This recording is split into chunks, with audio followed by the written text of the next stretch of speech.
Moving into section 7, we're going to talk about the reliability of a measurement. You've probably, if you've had this before, learned it as significant figures or sig figs. This is very important for lab work especially, but we're going to talk about it here. It's a good skill to have. So significant figures, we define them as the digits that actually carry meaning. Now, so we say the distance from the Earth to the Sun is 93 million miles. Is it exactly 93 million miles? Probably not. But so there's a degree of rounding involved. So when we talk about significant figures, it is going to describe the method of how we round. So a cell can be 0.0001 meters, 0.1 millimeters, or 100 micrometers. All these are saying the same thing. This is the same amount of distance there.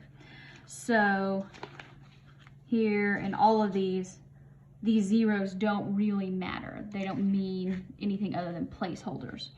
So let's talk about the rules for significant figures. Before we do that, we need to talk about exact numbers. So exact numbers are not measured. Therefore, they have absolutely no uncertainty. Now, for example, right now I have one pin. There is no doubt that there is one pin. Now there are two pins. There is no doubt that there are two pins, right? Can we have 1.5 pins? No, we can't. So that is an exact number, and so it's not measured, it's counted. So it has no uncertainty. So when you have an exact number, it doesn't count when towards your significant figures in the calculator. Now, when we do these things like 1 meter is 100 centimeters, this is an equality. So equalities do not count as significant figures. These are exact numbers. So equalities are exact numbers. Things you can count. A triangle always has 3 sides. You don't have 2.75 sides of a triangle. That doesn't make any sense. So things like that. Now, when you measure something in the lab, so if we were to say we have this pen and we're going to get out a ruler and we're all going to measure how long the pen is, are we all going to get the exact same amount? The answer is we shouldn't, because all of our eyes are going to see this ruler and where the pen is a little bit differently. And so there's uncertainty there. That's what matters. So when you're in the lab,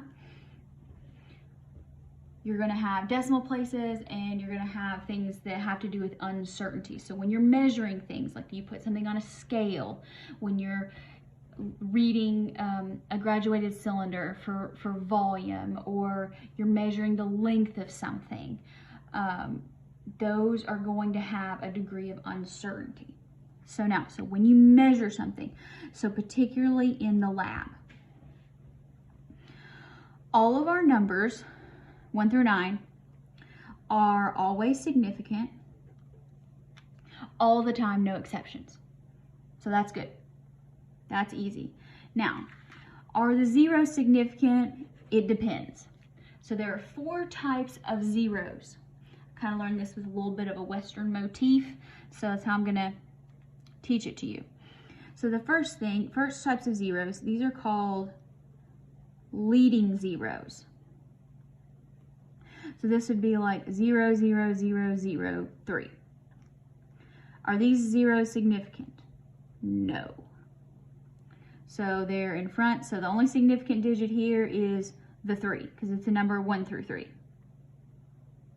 The next type, these are called captured zeros. So you see how this 0 is in between two significant figures, so two numbers, so they're significant. So these are captured zeros. Yes. Now if we had two, so if we had 4003, these would also be significant because they're sandwiched in between. So if you prefer to say sandwiched zeros, that works as well. Next, you have trailing zeros in a number where you have without a decimal point. So if you just have a number and no decimal, so like up here, 93 million miles, these are all trailing zeros. These are not significant. All therefore is placeholders. So they're telling you how many spots to move the decimal, whether you're moving it to the right or the left. So leading zeros are for little numbers. How many zeros do you put in front of the number or behind the decimal place? Trailing zeros are for big numbers, where you have how many zeros before, you know, the decimal place would be. So trailing zeros when you don't have a decimal point. And then the last kind, I call them precision zeros. The book doesn't use these names, but this is how I've learned it, and I think it really helps. Precision zeros, yes, they're always significant. Now, precision zeros have to do with decimal points. So if you, on your balance, when you weigh something, it gives you a bunch of zeros. You do not write this as 40. You write down every digit that the balance gives you. So if it says 40.000, you write all of that down. And all of these zeros are significant. So precision zeros have to do with a decimal point. You won't see this notation from me, and generally this textbook doesn't use it, but in case you see it sometime where you have a number and then you see a decimal, again, the decimal represents a measurement, so this 0 is significant. It seems kind of strange, but that matters. So this would actually show up on the balance as 5230 dot or point, you know, if it's a heavy scale or whatever. Now, so let's kind of go through these and see about some significant figures. How many do we have here? Well, let's talk about what kind of zeros we have. So here's your decimal, and then we have 3 zeros that are in front of the decimal. So these are leading zeros, so they don't count. And then we have 1, 2, 3 actual numbers. So there are 3. How about here? Well, we have 1, 2, 3 numbers, so there's at least 3. And then do the zeros count? Is there a decimal point? No, this is a comma, so they're not leading zeros. They're not captured between two significant figures. And there's no decimal point, so they're not precision, so these are captured zeros. So there's still only 3. All right, 3.12 times 10 to the 5th. Okay, well, how many numbers do we have? 1, 2, 3. All this represents as zeros, so there's still just 3. How about this one? 1, 2, 3, 4, 5. They're all numbers. They're all significant. How about this one? 2,000. Are they leading zeros? Nope, because those are in front. Are they captured zeros? Nope, because there's not a second significant figure there, or number. Are they trailing zeros? Is there a decimal point? No decimal point, so yes, these are trailing zeros. Are trailing zeros significant? No, they're not. So this is our only one.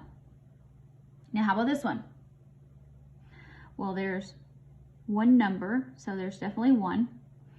And here we have 1, 2, 3, 4 zeros, and we have a decimal point.